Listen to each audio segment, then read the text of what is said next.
திடீரென அந்தர்பல்டி அடித்த சி. விஜயபாஸ்கர். மகிழ்ச்சியில் எடப்பாடி தரப்பு. நண்பர்களே, அதிமுக தொண்டர்களாக இருந்தீங்க அப்படின்னா மறக்காம நம்ம சேனலை சப்ஸ்கிரைப் பண்ணிட்டு இந்த வீடியோக்கு ஒரு லைக் பண்ணிருங்க.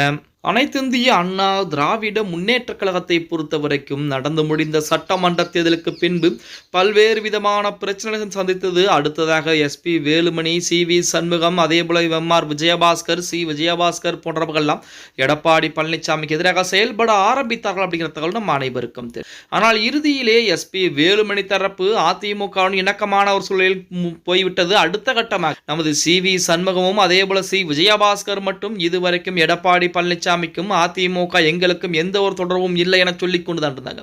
அப்படி எடப்பாடி பழனிசாமிக்கு எதிராக அந்த நபர்கள் பூரா போர்க்கொடி தூக்கக்கூடிய அந்த சமயத்திலே அதிமுகவில் பல்வேறு முக்கியமான பொறுப்புகள் இருந்து அவர்களை பதவியிலிருந்து பறித்துவிட்டு அந்த இடத்திலே புதிய மாவட்ட செயலாளர் பதவிகள், அவர்கள் வைத்த பதவிகளுக்கு புதிதாக ஒரு நபரை எடப்பாடி பழனிசாமி நியமித்து வைத்திருந்தார். ஆனால் நேற்று வரைக்கும் நமது C. விஜயபாஸ்கர் விராலிமலை புதுக்கோட்டை மாவட்டத்தில் இருக்கக்கூடிய மாவட்ட செயலாளர் பதவியிலிருந்து நான் இறங்க மாட்டேன், அந்த அலுவலகத்துடைய மாவட்ட செயலாளர் அலுவலகத்துடைய சாவியை நான் தரமாட்டேன் என நமது விஜயபாஸ்கர் அடம் பிடித்துக் கொண்டிருந்தார் அப்படிங்கிற தகவல் நம்ம அனைவருக்கும். ஆனால் நேற்று தினம் மாலையிலே திடீரென அந்தர்பல்டி அடித்து அந்த அதிமுகவுடைய அலுவலகத்தின் சாவியை புதிதாக நியமிக்கப்பட்ட பழனிவேலிடம் நமது C. விஜயபாஸ்கர்கள் கொடுத்திருக்கிறார் அப்படிங்கிற செய்திகள் தற்போது இணையதளங்களிலே உலா வந்து கொண்டு. C. விஜயபாஸ்கருடைய இந்த மனமாட்டத்திற்கு என்ன காரணம்? அதாவது எடப்பாடி பழனிசாமியுடைய வழியிலே நமது விஜயபாஸ்கர் வரப்போகிறாரா அல்லது அதிமுகவிலிருந்து ராஜினாமா செய்ய போகிறாரா? ராஜினாமா செய்யக்கூடிய ஒரு சூழ்நிலை என்பது இருந்தால் கண்டிப்பாக இந்நேரம் ராஜினாமா செய்துவிட்டு தமிழக வெற்றி கழகத்திலே இணைந்திருப்பார். தமிழக வெற்றி கழகத்திலே இணைந்தால் அவரின் மீது நம்பிக்கை வைக்கக்கூடிய மக்களுக்கு அது மிகப்பெரிய ஒரு அதிர்ச்சிகளைத்தான் கொடுக்கும் அப்படின்னே கூட சொல்லலாம்.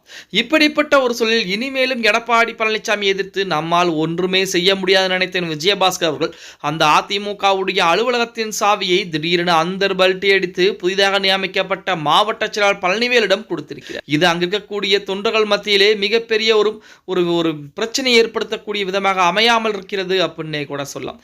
இதற்கு முன்பாக புதிதாக நியமிக்கப்பட்ட மாவட்ட செயலாளருக்கும் ஆல்ரெடி இருந்த நமது C. விஜயபாஸ்கர் தரப்புக்கும் இடையே பல்வேறு விதமான பிரச்சனை என்பது அங்கே நிலவிக் கொண்டிருந்தது. தற்போது அந்த பிரச்சனைகளுக்கெல்லாம் முற்றுப்புள்ளி வைத்து விட்டார் விஜயபாஸ்கர் அப்படின்னு சொல்லி இணையதளங்களிலே செய்திகள் என்பது உலா வந்து கொண்டிருக்கிறது அப்படின்னே கூட சொல்லலாம்.